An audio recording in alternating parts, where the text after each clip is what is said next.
Hi, I'm Matt Barber, and I'm joined today by Justin Cannon as we talk a little bit about the human resource development and training development side of the business world. First of all, Justin, go ahead and introduce yourself. Well, I'm Justin. I originally went to Newberry College to get my bachelor's degree. It's a little small Lutheran school here in South Carolina. And I actually majored in history and education, was a history teacher and a football coach for about 5 years.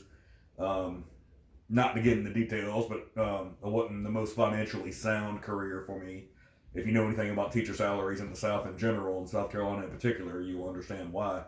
Um, and then I had worked at a grocery store to put myself through college while I was there. So I decided to go back to retail once I decided, to ixnay the whole education part of my career. Well, the direct education part, secondary education part.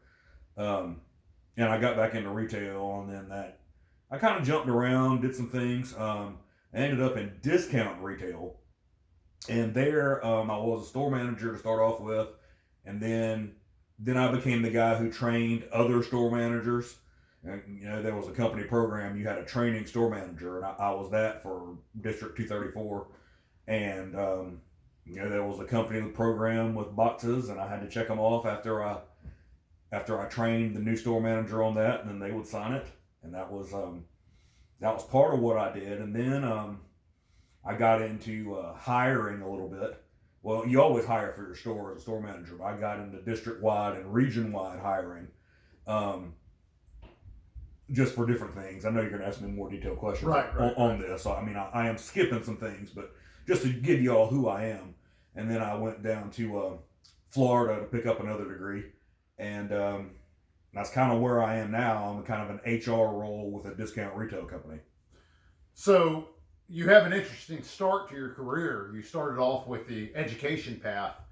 Now, with education and what you do now in your job when you deal with employees and training them, how does it differ from dealing with? I know you were at the high school level teaching for the most part.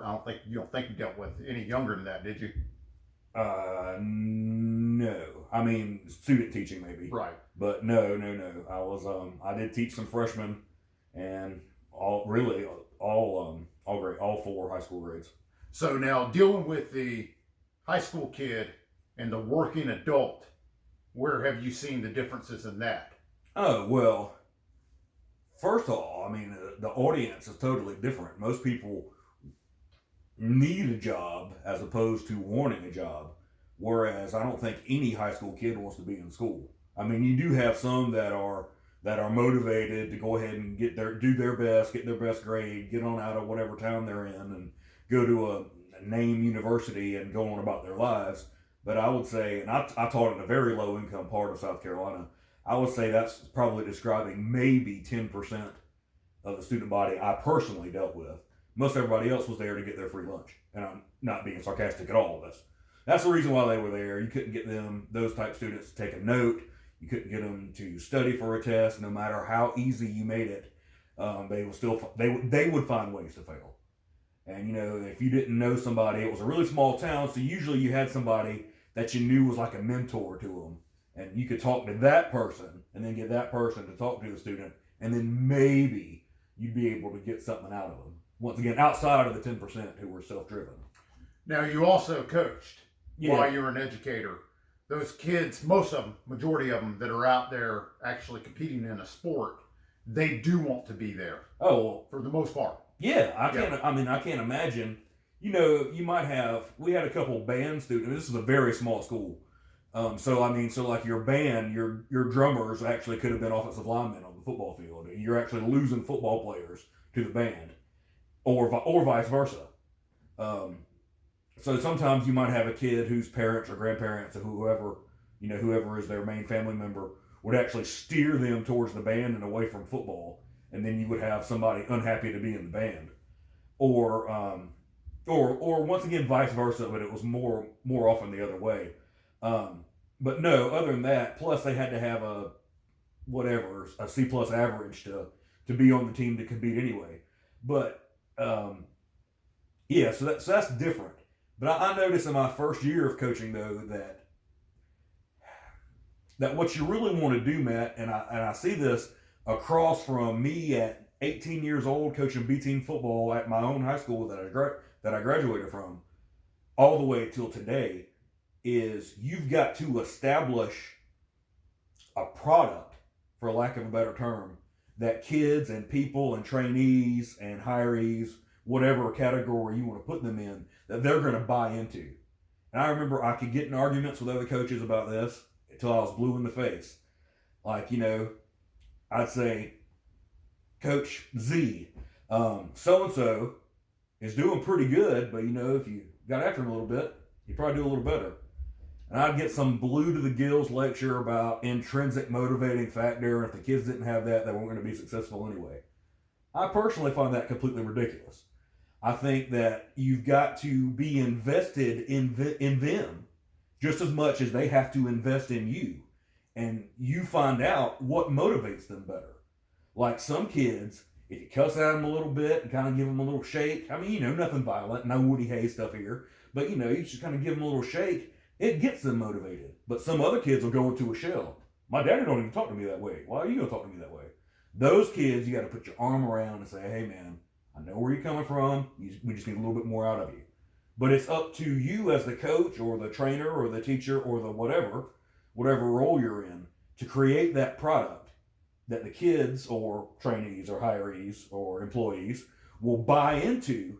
And then once again, you've got to be just as invested back at them. And I see a lot of people at hiring fairs that are just checking off boxes on forms.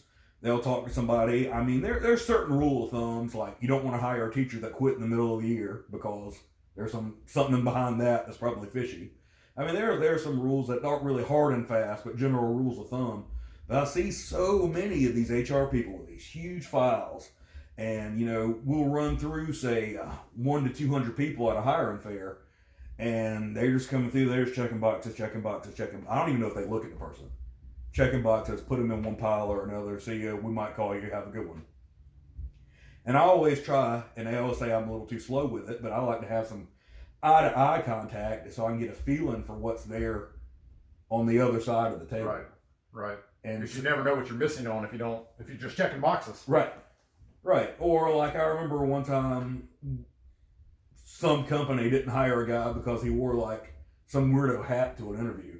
And I was like, yeah, he probably was a little bit of a weirdo, but at the same time, wearing the hat really gonna make him run the register differently or something like that? So I don't know. But anyway, which is actually, that's a good point. I mean, you don't discriminate against looks. You worry about what's actually there on the paper, what's in front of you, that individual, rather than whether they have a strange haircut or a weird tattoo or something. Yeah, I mean, you got to learn to look past that. I mean, the world's gotten where we're not just superficial anymore. I mean, you don't just check black, white, Asian, other, or whatever. So why should you check weird hat, weird haircut, earrings, or something? Right. I mean, you've really got to get a feel whether that person can help you or not. And then I've actually found that I have a type. I have a type of employee I hire.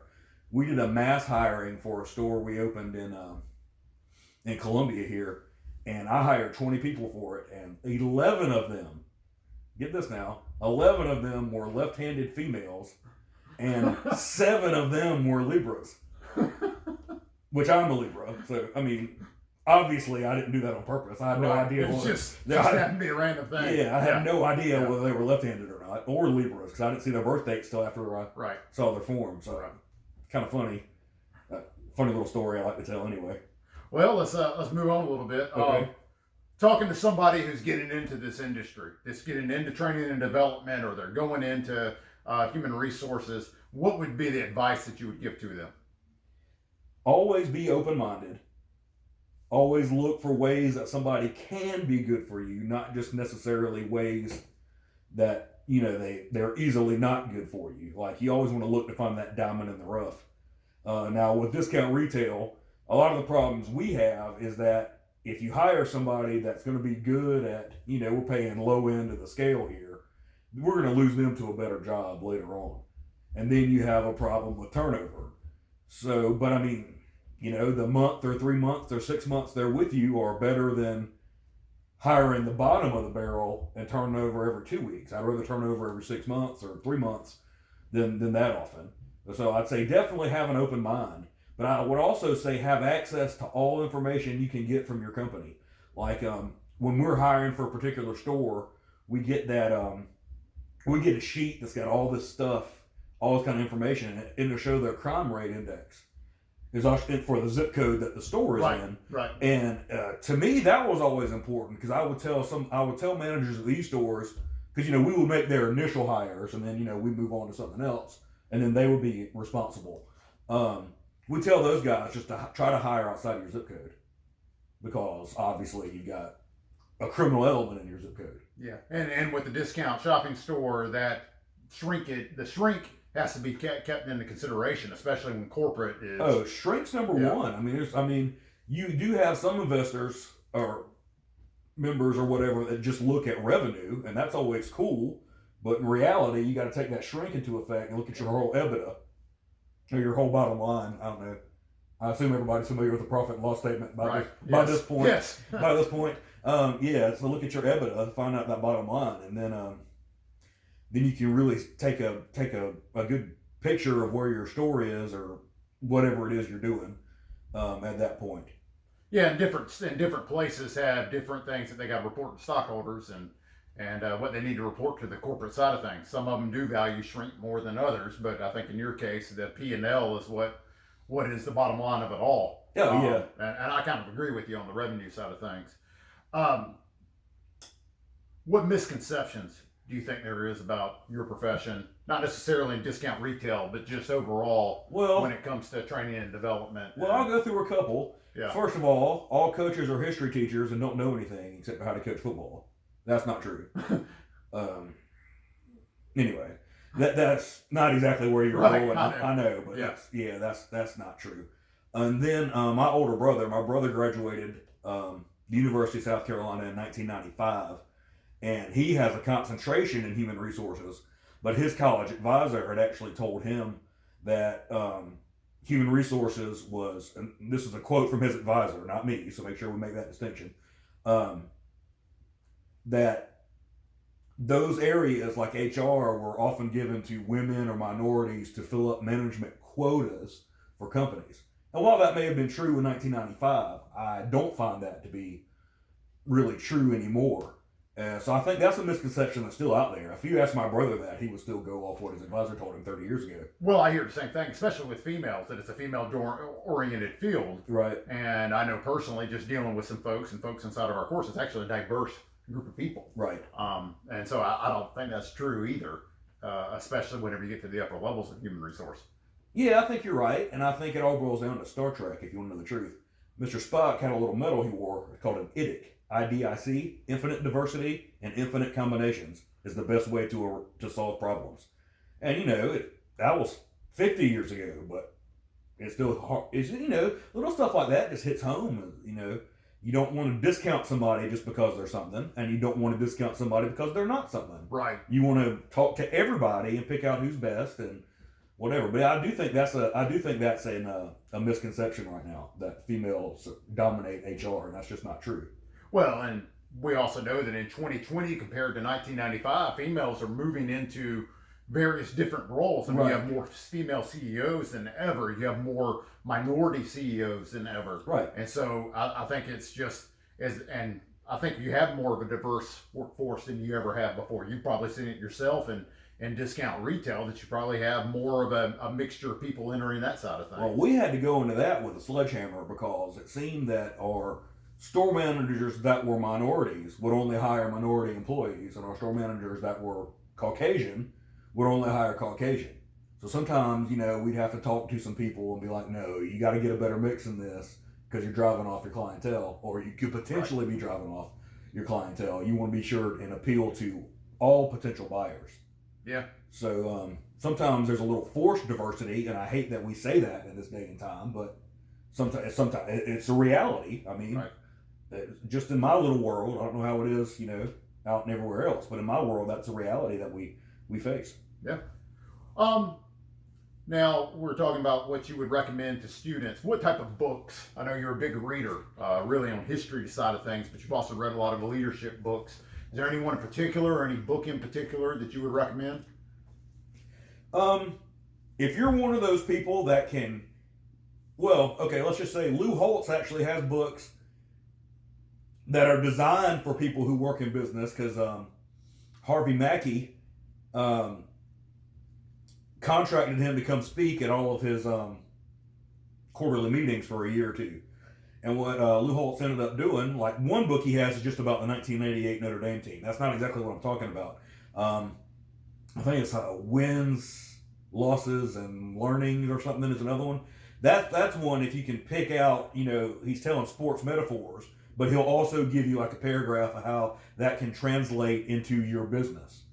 About what's important now, striving for excellence, working with your team to achieve excellence. It's not an I thing, it's a we thing. Those type of things. And Bill Parcells, he's another football coach. He coached for the Giants and the Jets and the Patriots and the Cowboys. But anyway, he has an excellent book. And if you just look at the chapter on managing expectations, like if you're not interested in football and the rest of his story, which is good, just the managing expectations is just amazing. When you're unexpectedly successful, how do you handle it? When you're missing quarterly goals, often in a row, how do you handle it? How do you get the team to buy back into what you're doing? Just things like that. That's a good one. And there's a great book. I can't remember. I think I actually saw who wrote this, but it's called From Good to Great. And when I was training for Jim Collins, it's a management book. Good to Great, Why Some Companies Make the Leap and Others Don't. I was actually at a non-discount retail part of my career earlier. This was probably back about 15 years ago. And they wanted us all to read that book. And it's really good. I mean, it's better on tape, I guess. I'm no reader. I like to have the book in my hands. But I know a lot of the people in my training session were listening to it on tape because they weren't the book in hand type person. But it talks about why teams, companies, whatever, while successful ventures sometimes stop too soon. It's like, hey, we did it, we scored, and we kind of rest on our laurels. Mm-hmm. And Lou Holtz talks about that too. Like when he was at Notre Dame, they won a title in '88, and he was like, well, here I am. And then they didn't win another title. Right. So it's like, then what's next? What's next? Exactly. So good to great is kind of like, you've gotten to the top of the mountain. Now you're good. Now, how do you stay on the top of the mountain? Are you great? And if I like Bill Belichick, I'd probably go find a book he wrote because that would make sense because they've been on top of the mountain for a while now. But I haven't read a book by him and probably will not. But I think that's the key point is not to get satisfied. Always keep moving forward. And I'll throw this one at you too, being a history guy like you are, and I know you've studied a lot of generals out there. Is there a philosophy of any of the generals that you've studied that would relate to leadership? Oh, well, really the best thing, and it's so cliche to say this, is The Art of War by Sun Tzu. If you can apply those principles to your regular life, I mean, even Tony Soprano would use Art of War, when you would think most mob people would use The Prince by Machiavelli. He's actually using The Art of War in his dealings with other organized crime families, which that's in the world of fiction. But I think both books are fantastic, Art of War and anything Machiavelli's done. Yeah, The Prince by Machiavelli is good. I also have Tony Soprano on management, which will pull out situations from the TV show and show you how what Tony's doing in the mob world would actually be good for somebody in the business world. Like, how do you know when to have a sit down with somebody, or will a phone call just do it? Yeah. And how if you want to get respect from other people, you have to initially give them the respect they deserve so they'll reciprocate it back to you. General Robert E. Lee is a personal favorite, but some of the stuff he was doing was just gambling because the Union Army was so much bigger. He was just taking all these risks, and it paid off until General Grant just said, I have more men than you. I'm just going to run straight through you. And it was just attrition and math, and that's why General Grant was called the Butcher for a while, because Lee was eating him up. So, I mean, if you get to a point where you've got to take a bunch of risks and you're able to pull philosophies from military strategy, General Lee is good. Napoleon is also good because Napoleon won a lot of battles before they ever fought just because he was Napoleon. Right. I mean, like the British and whoever else is like, oh God, Napoleon. Right. And Just off of fear alone yeah, itself, which I think you could see in the business world too. exactly. Certain people but when you know they're walking into a room, they already have that respect before they even get in there. So there's ears open in any sort of conference they come to. Whereas people coming to a certain company, like let's say, and I know it's not your business, but let's say Walmart, they kind of know what to expect whenever they walk into a place like that. Yeah, and the last general I'll give you is George Washington, because he has what's called a Fabian strategy, which is known, it's named after a Roman general named Fabius. And actually what he did was he lost every battle he fought almost. But because he was still in the field, the revolution was still there. So he was just doing things to buy the revolution time. So he'd fight like a stalling battle, and then he'd withdraw. And then he'd fight again, and then he'd withdraw. And then he turned around on Christmas Day, of course, and got Princeton and Trenton, New Jersey, and then that's when we said, oh, we got a chance. And he pretty much made it a stalemate in the North, and then in the South, the revolution turned. But yeah, I mean, if you're one of those people that's able to bring stuff, like football coaches and generals, yeah, I can definitely pull parallels out of that. Yeah, I think it's a little bit different, talking to you with you having a unique background that's not just all within the human resource side of things. I think just mentioning those type things might be something that some HR professionals or business professionals may not be as accustomed to hearing about, because I mean they really are. You can learn a lot from leadership through sports and through war and a lot of other things throughout history when it comes down to it. Yeah, I totally agree. So those are some good books, just in case. Remember Good to Great, and then any of those generals and other books we mentioned, I think would be fine. I mean, there are other business books out there, but just from my point of view, these are the ones I would recommend. What do you say to a group of employees that are resisting a sort of change in an organization? Now, as much as I talk about investing in the team, that sometimes, I mean, there's a reason why there's a delineation between management and non-management. Sometimes you get people that no matter how much you try and train, you got to let them go if they're being too resistant.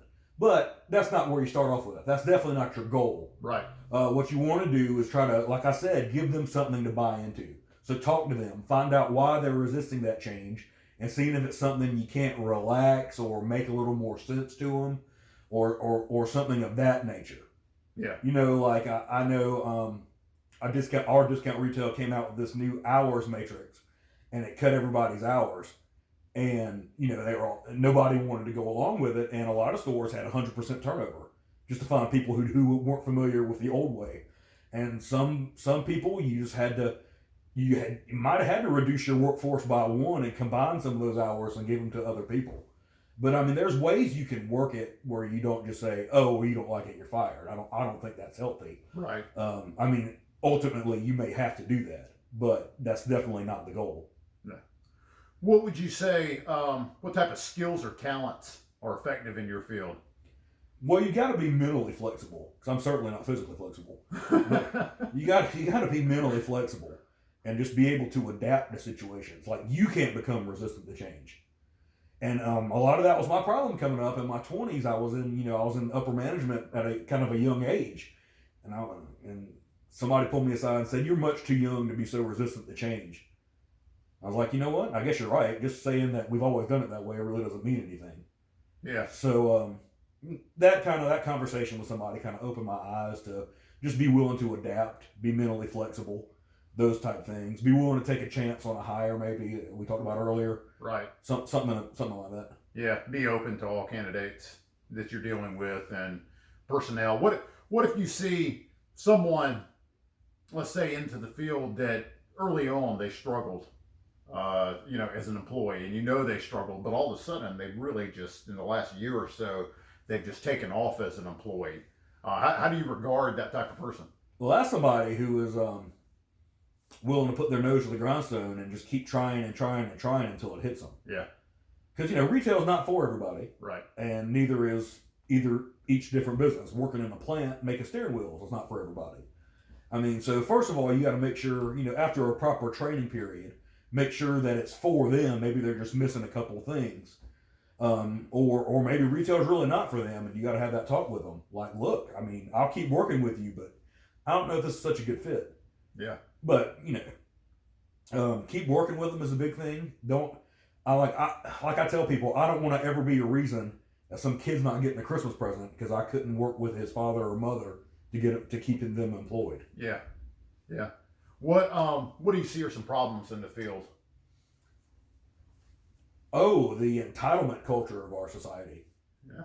Um, like just because California's minimum wage is higher than federal minimum wage, you'll get people who come in wanting to know why you're not paying them California's minimum wage. Right. And I'm like, well, if you look around, we're in South Carolina, so we're paying you federal minimum wage because South Carolina's definitely not going to. The cost of living is totally different. Yeah, that's just not going to happen. Or people. There's a lot of people out there of all shapes, sizes, colors, creeds that just thinks that they're owed a job. They'll just come in, and you go down their resume, and I was like, I asked for 3 references. You only have 2, and they're like, yeah, I really only 2 people. I said, so you can't find 3 people in the world that can give you that could call me and give me that I could call and get a decent reference for you. And then they start like coughing and scrolling through their phone, and you're just like, yeah, probably not going to hire you. Yeah. I mean, they just figure nobody checks these anyway. Right. Yeah. I mean, you have to. You're right. I mean, there is a different culture coming up, especially like if we were to compare today's generation coming up, and not even the millennials. I guess it's Gen Alpha or Gen Z or whatever they're, that younger generation of 18-year-olds coming up, and compare them to say the baby boomers. Oh yeah, it's a little different. Well, baby boomers. I worked when I was just a store manager. My assistant manager was 63 years old and wouldn't make a decision if I wasn't there because she was a baby boomer, and that's where she was. She had worked at the Mack truck plant before it closed, and she just didn't, even though she was an assistant manager, she really didn't consider herself in management and was tough making decisions. So she'd call me, which I didn't mind. But eventually I was like, you know what? Just make a decision. I'll back you on it. Even if it's wrong, we'll work around it later. Right. I will back you on it in public. Just as long as you're not violating somebody's civil rights or setting the store on fire. If you make a reasonable decision, I will back you up. Well, and I think that's probably an attribute to a lot of baby boomers. They grew up, the company does it for them. They, they wait on decisions to be made for them, as opposed to, especially the millennial generation that has become very creative with technology. And I know that's the generation below where we are, but they have. I mean, they've used technology to try to influence things and to, really take chances in a lot of ways. And I guess when you're young, you can take chances. Yeah, because we're at the end of Gen X, so we actually had like Apple IIe's in our elementary schools, whereas the majority of Gen X did not. They didn't come in like 81 or whatever. The Apple IIe's didn't. So we got that in the latter part of our elementary school. Yeah. So we're a little different than the normal Gen X. But from what I've seen, Gen X and the baby boomers, once again, just from my personal experience, have gotten along pretty well. It's the millennials and the baby boomers that seem to have like a friction. Yeah. And they need either Gen X or another baby boomer to come in and sit down and work all that out. How do you deal with an older person versus a younger person? Well, they both an older person. They're butting heads, that is. Yeah, you gotta. Generally, I will talk to the younger person first and say, look, this person's got, let's just say, 58 years of life experience. I realize you have all this technological experience and probably more education, but this person deserves respect just for their life experience. And everybody deserves respect anyway, so just be a little more patient with them. I said, this is practically, 4 years older or younger than your grandparents. Just try to picture her like your grandparent. And then for the younger people, I'll be like, this is basically your grandson. I know your grandchildren drive you crazy sometimes, but right. Just try to picture it like that. Take a deep breath before you deal with them. And always, don't make a scene in front of customers. Come find me, come find somebody, call somebody, do something, before you make a scene in front of customers. Right. Well, Justin, any other thing you want to add to our conversation today before we end it? No, I don't really think so. I mean, you asked all my personal experience, and that's it. My big thing is just be open. Don't be closed off to anything. No matter how stupid it sounds, at least follow it through a little bit to see what may happen down the road. And definitely Be open to hiring all types of people, like I said, unless you get some information, like when I talked about the criminal rate and zip codes of certain stores. In that case, you want to say not hire in that zip code, but that's not discriminatory based on, Right. any civil rights issues. That's just based on where they live. So just things like that. But no, just be open and don't ever stop. The only way a shark will drown is if it stops swimming. So don't ever stop swimming. There you go. Yeah. All right. Well, we appreciate your time today, and thank you very much, and look forward to talking to you down the road. All right.